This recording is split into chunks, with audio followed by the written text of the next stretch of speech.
Bonjour, Linette, je suis Juliette. Je suis kinésithérapeute et je travaille dans la communauté avec des personnes qui ont eu un AVC et d'autres blessures. Et je travaille aussi dans la recherche ici à l'université AUT. Nous allons juste parler et essayer une thérapie que certaines personnes utilisent après leur AVC pour essayer de mieux faire fonctionner leurs mains. Maintenant, la façon dont nous savons que cela fonctionne vraiment grâce à la recherche, c'est avec une implication très intensive du thérapeute. La thérapie de contrainte, qui est ce que nous allons examiner aujourd'hui, dure normalement 2 semaines. Vous avez un thérapeute qui vous aide en tête-à-tête pendant 6 heures chaque jour de la semaine. D'accord. Et en plus de cela, nous essayons de vous empêcher d'utiliser votre main gauche, moins affectée, pendant 90% de la journée éveillée. Donc c'est très intense. Oui. D'accord. Donc c'est la façon dont nous savons qu'elle fonctionne définitivement pour aider les gens à mieux utiliser leurs mains affectées par l'AVC. D'accord. Mais nous allons essayer certaines choses que les gens pourraient vouloir essayer à la maison parce que l'idée est que plus vous pratiquez avec votre main affectée par l'AVC, plus votre cerveau apprend à l'utiliser comme vous le faisiez avant votre AVC. D'accord. Donc, ce que nous allons faire, c'est utiliser ce sac pour couvrir votre main gauche et nous allons pratiquer certaines choses pour vous aider à utiliser un peu plus votre main droite.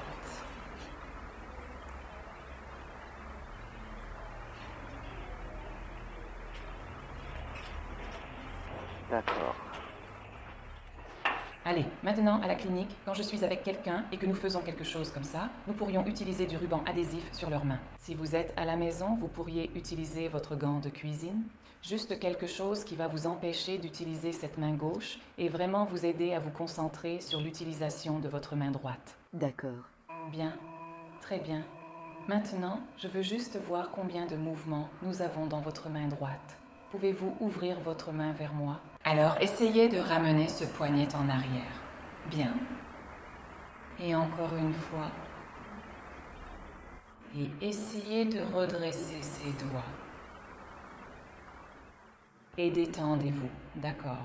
Donc cette thérapie est pour les personnes qui ont un certain mouvement de la main, car nous voulons essayer de pratiquer sur des choses quotidiennes.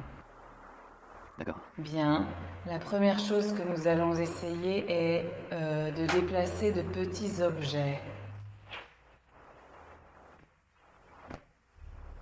Donc, Linette, je vais vous aider avec votre bras, mais avec votre main droite seulement, je veux que vous souleviez un bloc à la fois D'accord. et le transfériez de l'autre côté de la boîte.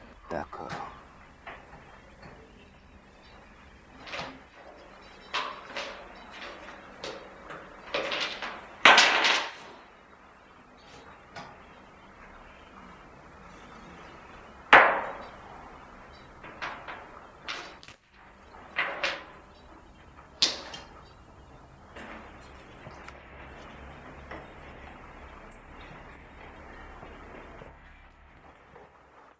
D'accord. Et essayez aussi de trouver des choses que vous feriez normalement à la maison, comme sortir des mouchoirs d'une boîte de mouchoirs.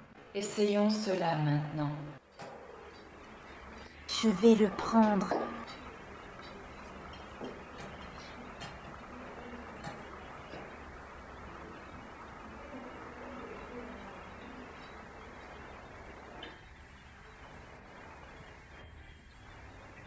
Dans ma main.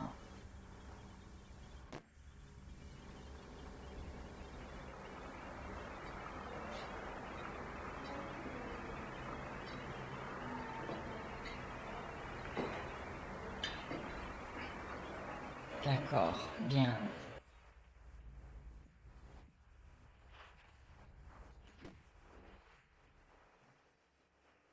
Et nous voulons pratiquer cela au moins une fois de plus. Je les remets pour vous.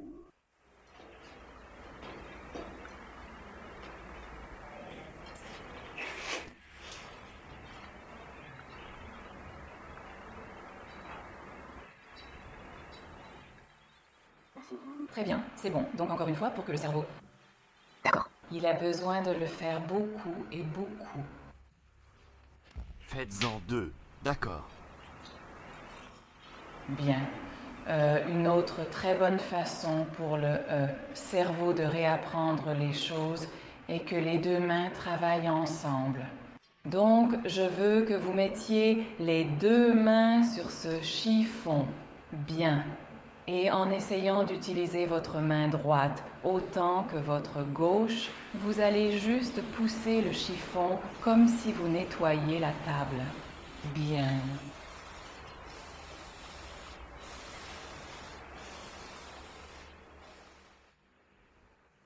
Donc si vous pratiquez à la maison, c'est vraiment bien de faire des choses avec deux mains, mais vous essayez vraiment de faire travailler votre main droite très dure. D'accord. Et la dernière chose, juste avec votre main droite, puis-je vous demander de plier le chiffon pour moi?